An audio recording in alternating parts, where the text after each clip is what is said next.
له عباده بن صامت رضی الله تعالی عنه څخه روایت دی. له رسول الله صلی الله علیه وسلم سره ناست وم. رسول الله صلی الله علیه وسلم راته وفرمایل کښېنه او اقرار وکړه چې شرک به نه کوې، یعنی له الله جل جلاله سره به هیڅوک هم نه شریکوې.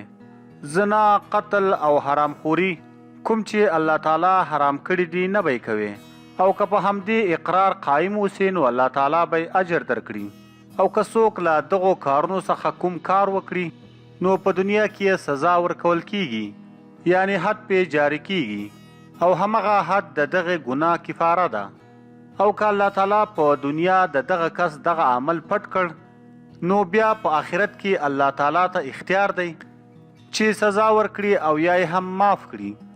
رسول الله صلی الله علیه وسلم فرمایلی دي چې په خوب کې راته د الله جل جلاله له طرفه فرشته راغله.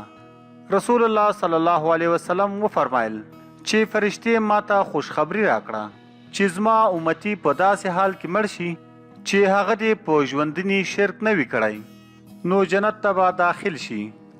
ما ورڅخه پوښتنه وکړه چې که چا زنا هم کړې وي او یا یې غلا کړې وي نو رسول الله صلی الله علیه وسلم وفرمایل هو که چا زنا هم کړې وي او یا یې غلا هم کړې وي.